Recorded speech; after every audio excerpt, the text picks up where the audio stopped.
Welcome back to my channel that is study with पूजा मित्तल।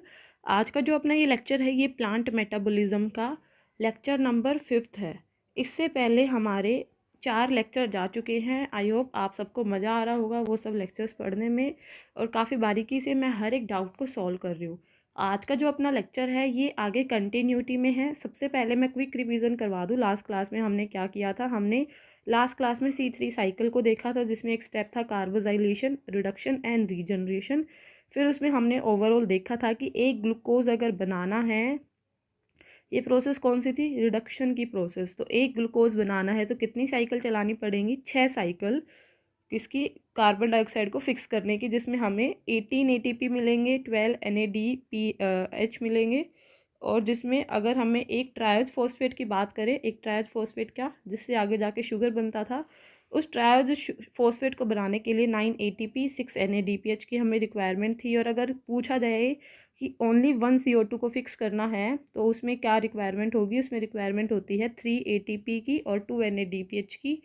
और जो C3 cycle की overall calculation है वो कुछ इसी तरह से थी अपनी, जिसमें एक ट्रायोज फॉस्फेट हाफ ग्लूकोज का मॉलिक्यूल प्रोवाइड करता था, और एक ग्लूकोज के अंदर 2 ट्रायोज फॉस्फेट होते थे, क्योंकि एक ट्रायोज फॉस्फेट 3 कार्बन का कंपाउंड था, एक ग्लूकोज 6 कार्बन का कंपाउंड था।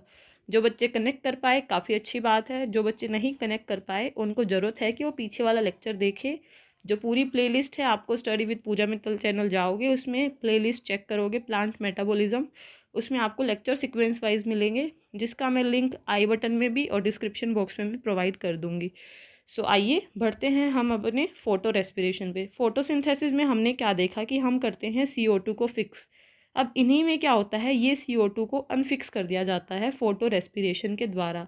तो वो कैसे होता है जानते हैं। उससे पहले आप सबके लिए अपडेट है एक, कि अगर आप एक ऐसे स्टूडेंट हैं जो 12th क्लास के बच्चों के पेरेंट हैं, बड़े भाई बहन हैं, या फिर आपके आसपास में कोई 12th क्लास का बच्चा है, तो पहले क्या होता था, 12th क्लास के बोर्ड के मार्क्स के बेसिस पे बैचलर्स में एडमिशन हो जाता था। पर अभी क्या हो रहा है, इस साल से उनको एक CU सेट एंट्रेंस देना होगा। उस एंट्रेंस में अगर वो अच्छा स्कोर कर पाए, पूरी इंडिया की 47 to 53 यूनिवर्सिटी उसमें पार्टिसिपेट कर रही हैं, तो अगर उसमें वो अच्छा स्कोर कर पाए एंट्रेंस में, तभी उनका उस अच्छी यूनिवर्सिटी में एडमिशन होगा। पहले ये ट्रायल UG पे लिया जा रहा है, अगर UG पे सक्सेसफुल हुआ तो PG एंट्रेंस और PhD पे भी इसको अप्लाई कर दिया जाएगा। अभी एक आध यूनिवर्सिटीज़ ऐसी हैं जो कि PG एंट्रेंस को भी CU सेट के थ्रू करवा रही है, बट 12th क्लास में सभी के लिए ये चीज़ होगी। तो जो भी बच्चे अलर्ट नहीं हैं, या फिर आप भी किसी के ऐसे नोन में हैं, तो उन सबको बताइए कि वो या तो मेरा चैनल फॉलो कर ले, क्योंकि उन सब के लिए भी मैं आगे गाइडेंस लेके आऊँगी। और अभी वो अपने बोर्ड के साथ कैसे अपने एग्ज़ाम की प्रिपरेशन कर सकते हैं, उसके लिए भी एक अच्छा ऑप्शन है मेरे पास। वो क्या है, सो हे एवरीवन, अनअकैडमी लेके आया है crack CU set 2022। 12th class के स्टूडेंट्स के बोर्ड्स के एग्ज़ाम चल रहे हैं, और इन बिटवीन उनको पता चला है कि CU सेट भी कुछ एग्ज़ाम होगा, जिसकी हेल्प से उनका कोई अच्छी सेंट्रल यूनिवर्सिटी में एडमिशन होगा। तो वो अपनी प्रिपरेशन को बूस्ट अप कर सकते हैं। यहाँ पे अनअकैडमी पे हर वीक एक लाइव टेस्ट उनको देखने को मिलेगा, जिसका टाइम होगा 2 आवर्स का। तो वो उस 2 आवर्स में अपने आप को चेक कर सकते हैं कि कैसी उनकी प्रिपरेशन चल रही है। CU सेट में 2 पार्ट होते हैं, part A and part B। Part A में आता है general awareness, reasoning, aptitude and English. ये सब सब्जेक्ट सब बच्चों के लिए कॉमन है, बेशक वो आर्ट कॉमर्स साइंस किसी का भी हो। पार्ट B सबके लिए अलग है। जैसे मान लो मैंने यहाँ पे बताया है UG science, medical and non medical के बच्चों का, कॉमर्स के बच्चों का भी अनअकैडमी पे अवेलेबल है कोर्स, जिसमें आपको 3 महीने के अंदर पूरी 11th एंड 12th क्लास को कम्प्लीटली अच्छे से पढ़ाया जाएगा। किस तरीके से डेली लाइव क्लास होंगी, इन केस आप लाइव क्लास को मिस कर देते हो, लेक्चर की रिकॉर्डिंग मिल जाएंगी, क्लास में टीचर जो पढ़ाएंगे उनके PDF में मिल जाएंगे। आपका कोई डाउट है, आप अपने टीचर से अपने डाउट भी सॉल्व करवा सकते हो, रेगुलर टेस्ट सीरीज दे के काफ़ी सारी चीज़ें वहाँ से असेस कर सकते हो। जो ये कोर्स है part A and part B आपको कॉम्बो लेना है, तो वो आपको पड़ेगा 17,998। बट आप मेरा रेफरल कोड यूज़ करोगे जो कि है पूजा 1010। आपको ये कोड यूज़ करने पे 10% अपनी पूरी फ़ीस के ऊपर लेस हो जाएगा। अगर आपको इंडिविजुअल कोर्स लेना है तो इंडिविजुअल कोर्स की भी फ़ी लगभग 9,000 है। आप मेरा इसमें रेफरल कोड यूज़ करोगे पूजा 1010, तो यहाँ पे भी आपको 10% ऑफ हो जाएगा। लाइक दैट आप B पार्ट का भी इंडिविजुअल कोर्स ज्वाइन कर सकते हो। सो अपनी प्रिपरेशन को बूस्ट अप कीजिए, और डेली लाइव टेस्ट और अगर आपको पेड नहीं तो फ्री क्लासेस भी वहाँ पे मिलेंगी, उनको देख के आप पेड कोर्सेज को भी ज्वाइन कर सकते हो। So all the best guys for your better preparation. C3 cycle done हो गई थी। C3 में हम क्या देख रहे थे, हमें करना था रिडक्शन। किसका रिडक्शन? CO2 का, और उससे हमें बनाना था ग्लूकोज। इस प्रोसेस को हम रिडक्शन बोल रहे थे। CO2 को रिड्यूस करके ग्लूकोज बना रहे थे। इसका मतलब हम क्या कर रहे थे, कार्बन डाइऑक्साइड को फिक्स कर रहे थे। और इस प्रोसेस में हमें पूरी ओवरऑल फोटोसिंथेसिस में मिल क्या रहा था, जो reaction light reaction and dark reaction का कॉम्बो था, उसमें हमें क्या हो रहा था कि लास्ट में जो अपना प्रोडक्ट था वो मिल रहा था शुगर एंड ऑक्सीजन। ये दो चीज़ें हमें मिल रही थी। मतलब हम CO2 को तो फिक्स कर रहे थे और वहाँ से O2 बाहर निकल रही थी, उस चीज़ को बोल देते हैं कि O2 अनफिक्स हो रही थी। बट जो ये रुबिस्को एंजाइम, जिसके बारे में हमने C3 साइकिल में पढ़ा था कि ये किस तरह से बिहेव करेगा, कार्बोजाइलेज की तरह बिहेव करेगा। इसी रुबिस्को के पास एक और एक्टिविटी होती है जो कि क्या होती है, ऑक्सीजनेज की एक्टिविटी। जैसे ही ये C3 साइकिल और अपनी फोटोसिंथेसिस काफ़ी अच्छे तरीके से चल रही है, वैसे ही यहाँ पे क्या होगा, एनवायरनमेंट में ऑक्सीजन का लेवल होने लगा इंक्रीज, और CO2 ये प्लांट यूज़ करते जा रहे हैं तो कंपैरेटिवली CO2 हो गई डिक्रीज। एक और पॉइंट यहाँ पे, जो ये C3 साइकिल है अपनी, ये मॉडरेट टेम्परेचर पे चलती है। ना इसको टेम्परेचर ज़्यादा हाई चाहिए, ना इसको टेम्परेचर बिल्कुल कम चाहिए। C3 साइकिल मॉडरेट टेम्परेचर पे चलेगी। पर जैसे ही जो इन्वायरमेंट है इसमें O2 का लेवल हाई हो जाए और जो टेम्परेचर है वो भी सडनली हाई हो जाए, तो ऐसी सिचुएशन में जो रुबिस्को एंजाइम है ये कार्बोजाइलेज की तरह नहीं, ऑक्सीजनेज की तरह बिहेव करेगा। ऑक्सीजनेज की तरह बिहेव करेगा तो ये क्या करेगा, ऑक्सीजन को फिक्स करना स्टार्ट कर देगा। ऑक्सीजन को फिक्स करेगा और CO2 को यहाँ से अनफिक्स करना स्टार्ट कर देगा। काफ़ी बच्चों को क्या होता है, ये नहीं पता होता कि C2 cycle, C3 cycle, C4 cycle, ये 3 साइकिल हैं। तो कितने टाइप के प्लांट होंगे? क्या 3 ही टाइप के प्लांट होते हैं? C2 plant, C3 plant and C4 plant. क्या आपको पता है कि कितने टाइप के प्लांट होते हैं? येस और नो? माइट भी आपको पता होगा, माइट भी आपको नहीं पता होगा।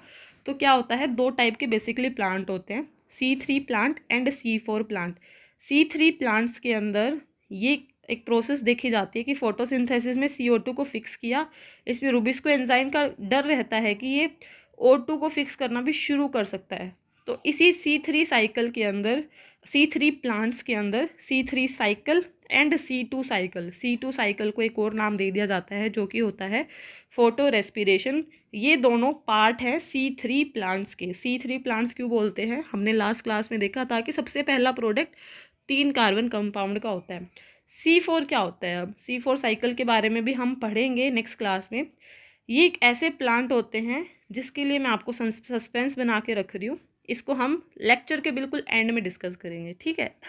तो अभी अपना जो टॉपिक चल रहा है वो ये है कि फोटो रेस्पिरेशन में रुबिस्को ने O2 को फिक्स करना शुरू कर दिया। कैसे फिक्स करना शुरू किया, चलो देखते हैं इसके बारे में भी। C2 साइकिल और फोटो रेस्पिरेशन। C3 में हमने क्या देखा था, मॉडरेट टेम्परेचर रहता है, रुबिस्को कार्बोजाइलेज की तरह एक्ट करेगा, CO2 का लेवल जो हाई था उसको फिक्स कर देगा। बट C2 साइकिल कब चलेगी, जब हाई टेम्परेचर होगा और क्या होगा, रुबिस्को ऑक्सीजनेज की तरह बिहेव करेगा, CO2 का लेवल हो जाएगा कम, O2 का लेवल हो जाएगा ज़्यादा। या आप ऐसे लाइटली मत लो चीज़ों को, क्वेश्चन डायरेक्ट आते हैं। ऐसे आ जाएगा कि फॉलोइंग स्टेटमेंट्स दे देंगे, कौन सी स्टेटमेंट ठीक है या कौन सी गलत है।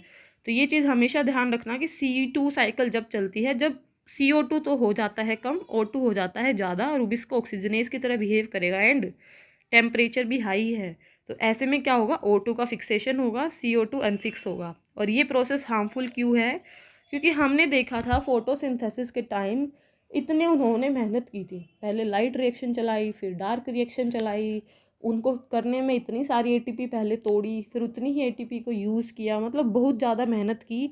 उसके बाद जाके एक ग्लूकोज कब बना, जब 6 CO2 को फिक्स किया तब जाके एक ग्लूकोज बना। तो इतनी मेहनत वाली प्रोसेस पे इन्होंने 1 सेकंड में पानी फेर दिया कि इन्होंने O2 जैसे ही हाई दिखी तो फिक्स करके CO2 को फिक्स की हुई को अनफिक्स कर दिया, वापस से एनवायरनमेंट में लूज़ कर दिया। लूज़ कैसे करेंगे, ये अपनी जितनी मेहनत थी ATP वगैरह उनको भी तो यूज़ करेंगे। तो इस वजह से बोल देते हैं कि C3 प्लांट के अंदर ही इतनी मेहनत से C3 साइकिल को चलाया गया था, और इसके जो प्रोडक्ट थे उन्हीं प्रोडक्ट को यूज़ करके C2 चल पड़ी। जिसको इसने इतनी मेहनत से फिक्स किया उसको ये अनफिक्स करने चली। मतलब कहते हैं ना, जिस थाली में खाया उसी थाली में छेद कर दिया, वो वाली बात कर दी इसने। इस वजह से बोल देते हैं कि C2 क्या होता है, एक हार्मफुल प्रोसेस होती है। अब इसको फोटो रेस्पिरेशन क्यों बोल देते हैं, लाइट की तो प्रेजेंस है ही, दिन के टाइम सब कुछ हो रहा है इसलिए टेम्परेचर भी हाई है, तो फोटो मतलब लाइट की प्रेजेंस। रेस्पिरेशन जैसे हम भी करते हैं, नॉर्मल जो रेस्पिरेशन होती है उसमें क्या होता है, O2 को तो लिया जाता है, हम O2 को लेते हैं, CO2 को रिलीज़ करते हैं। तो यहाँ पे क्या हो रहा है, O2 को तो फिक्स किया जा रहा है, CO2 को रिलीज़ किया जा रहा है। तो इस वजह से ये एक तरह से रेस्पिरेशन की तरह अपीयर होती है, लाइट में होती है इसलिए फ़ोटो, इस वजह से इस साइकिल का नाम दिया जाता है फोटो रेस्पिरेशन। आई होप ये नाम भी आप सबका क्लियर हो गया होगा। सो यहाँ पे क्या स्टेटमेंट दी जाती है कि work done by photosynthesis is undone by the photo respiration, और ये क्या है, एक वेस्टफुल अपनी प्रोसेस है। ठीक है।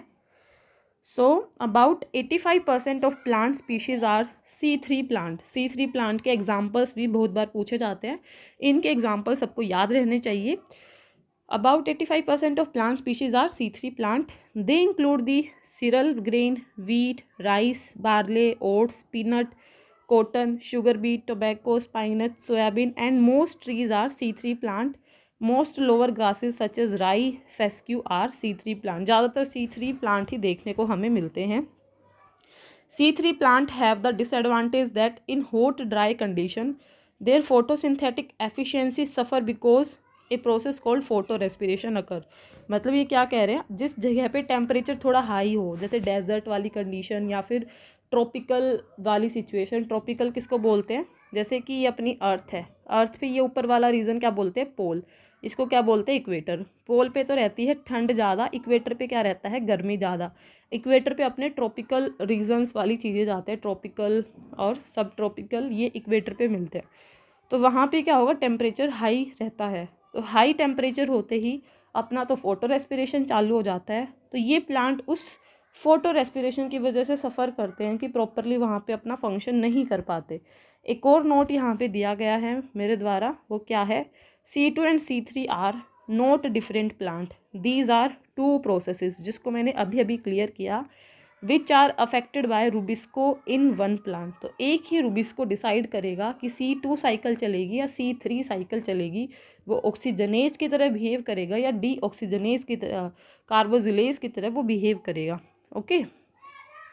So when the CO2 concentration in the chloroplast drops below about 50 ppm, the catalyst Rubisco that help to fix carbon began to fix oxygen instead। मतलब जैसे ही CO2 की कंसनट्रेशन कम हुई वैसे ही रूबिस्को ने ऑक्सीजन को फिक्स करना शुरू कर दिया, जो कि एक हाईली वेस्टफुल प्रोसेस है। एक ही बात को काफ़ी बार यहाँ पे मैंने घुमा फिरा के समझाने की कोशिश की है। तो ओवरऑल कंडीशंस क्या हुई अपनी C2 साइकिल को ऑपरेट करने की, CO2 less, O2 high, temperature high, rubisco oxygenase की तरह एक्ट करेगा, और ये C3 प्लांट में एक्ट होगी, जो कि एक वेस्टफुल प्रोसेस है। कौन सी ऑर्गेनेलीज में ये साइकिल चलती है, ये चलती है क्लोरोप्लास्ट, पेरोक्सिसोम एंड माइटोकॉन्ड्रिया। इन तीनों के अंदर ये साइकिल अपनी चलती है। किस तरीके से चलती है, जैसे मैंने यहाँ पे C2 साइकिल लिखा है, सबसे पहला जो डब्बा है वो क्लोरोप्लास्ट को रिप्रेजेंट कर रहा है, दूसरा डब्बा पेरोक्सिसोम को रिप्रेजेंट कर रहा है, एंड तीसरा माइटोकॉन्ड्रिया को रिप्रेजेंट कर रहा है। यहाँ पे क्या होता है, सबसे पहले हमने जो C3 साइकिल थी, C3 साइकिल सबको अब ध्यान रहनी चाहिए, उसमें हमने कैसे शुरू किया था, राइबुलोज 1,5 बिसफॉस्फेट, जिसमें ऊपर से CO2 आया था, ये 5 कार्बन का कंपाउंड था, ये 1 कार्बन का था, दोनों 6 कार्बन, जिसके ऊपर रूबिस्को एक्ट करके एज ए कार्बोजिलेज इसको 3 कार्बन के कंपाउंड में कन्वर्ट कर रहा था। ये था अपनी C3 साइकिल का छोटा सा ओवरव्यू। यहाँ पे क्या होता है, यहाँ पे भी सेम सिचुएशन अपनी चलती है। इस सिचुएशन में क्या हो रहा है कि सबसे पहले रूबिलोज 1,5 बिसफॉस्फेट है यहाँ पे, इस पे यहाँ पे O2 एक्ट करेगा और रूबिस्को आएगा वही, तो O2 है मतलब ये ऑक्सीजनेज की तरह बिहेव कर रहा है। तो अपनी C3 साइकिल में इस राइबुलोज 1,5 बिसफॉस्फेट को 3 फॉस्फोग्लिसरेट में चेंज किया जा रहा था। बट जो C2 साइकिल है, ये इधर तो C3 का थोड़ा सा ओवरव्यू दिया है, इधर ये C2 में क्या होगा, 2 फॉस्फोग्लाइकोलेट, ये था ग्लिसरेट, ये है ग्लाइकोलेट। तो इसमें ध्यान रखना, पूछ लेते हैं कि ग्लाइकोलेट कौन सी साइकिल का कंपोनेंट है, तो जो ग्लाइकोलेट है वो इसमें बनेगा, ये ग्लाइकोलेट होता है 2 कार्बन का कंपाउंड। तो सबसे पहला कंपाउंड C2 साइकिल का 2 कार्बन कंपाउंड बनता है, इसलिए इसको बोल देते हैं ये क्या है, C2 साइकिल। और जो पहला कंपाउंड है इसके ऊपर भी क्वेश्चन आ जाते हैं कि क्या बनता है। तो इस 2 फॉस्फोग्लाइकोलेट से फिर नेक्स्ट बन जाता है 2 ग्लाइकोलेट। तो ये जो 2 ग्लाइकोलेट बना, ये किस में बना, ये बना है क्लोरोप्लास्ट के अंदर। और ये ट्रांसफ़र किस में हो जाएगा, पर ऑक्सीसोम में। 2 ग्लाइकोलेट पर ऑक्सीसोम में ट्रांसफ़र हुआ।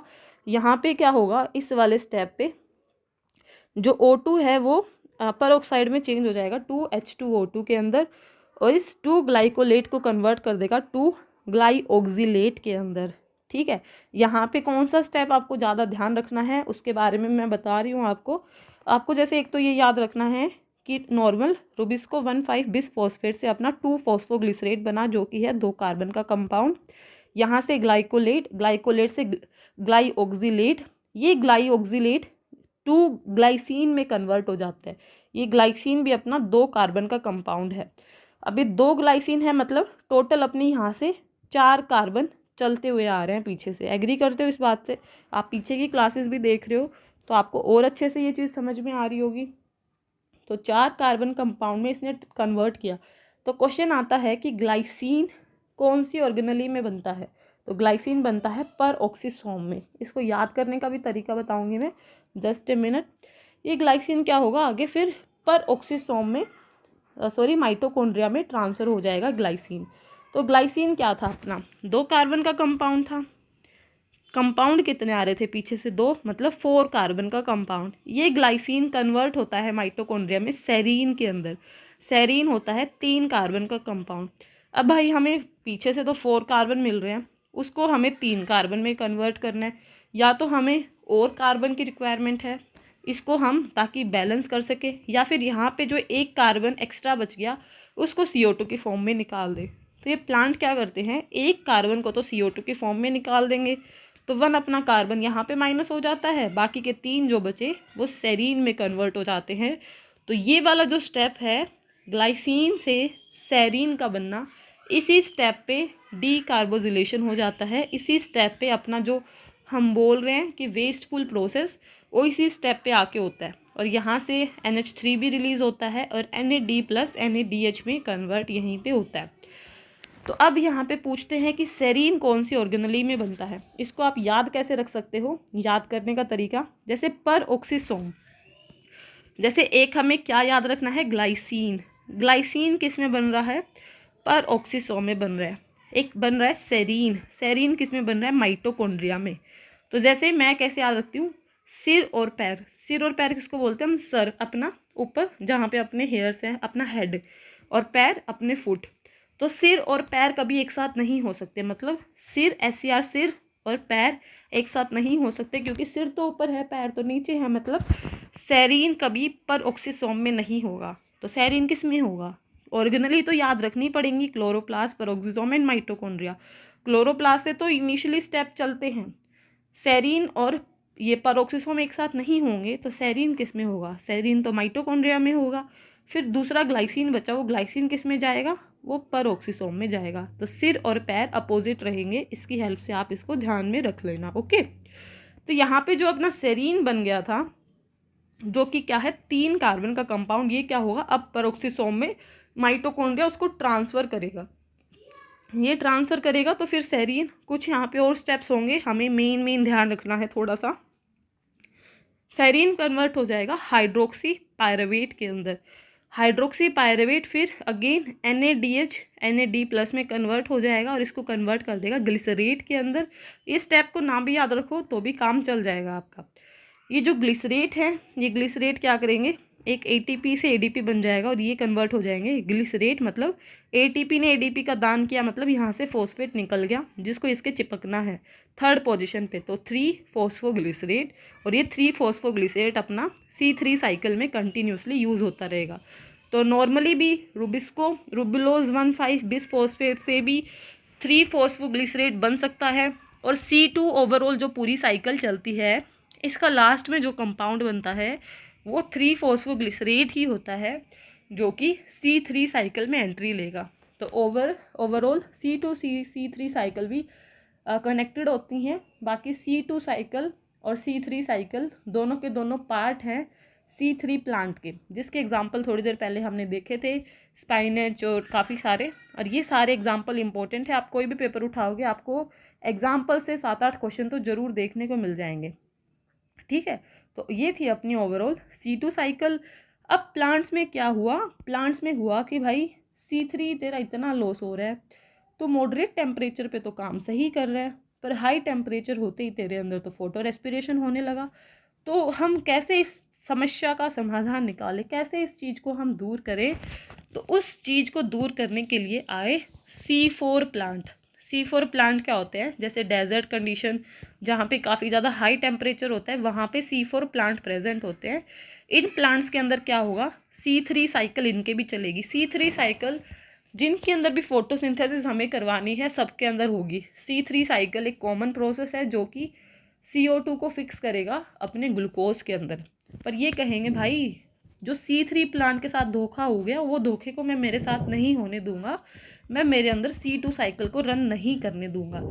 तो ये C2 को रन नहीं करने देते, C3 को रन करने देते हैं और अपनी C4 साइकिल को अपने अंदर रन करने देते हैं, जिसकी वजह से यहाँ पे अपना प्रॉपर फोटोसिंथेसिस चलता है।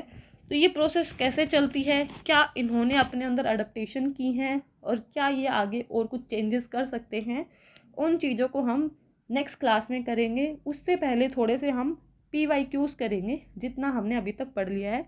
तो वीडियो अच्छी लगी है तो इसको लाइक करना। उसके अलावा आप सबके लिए एक और नोटिस है कि जैसे मैं इंपॉर्टेंट क्लासेस, इंपॉर्टेंट चीज़ें यहाँ पे यूट्यूब पे मैंने शुरू की हैं, वैसे ही मैंने अनअकैडमी पे इंपॉर्टेंट लेक्चर्स शुरू किए हैं। एक क्लास मेरी ऑलरेडी हो चुकी है, फोटोसिंथेसिस जितना हमने अभी तक पढ़ा है ना, मैंने C4 साइकिल तक वहाँ पे 1 घंटे की क्लास में पूरा रिवीजन करवा दिया है।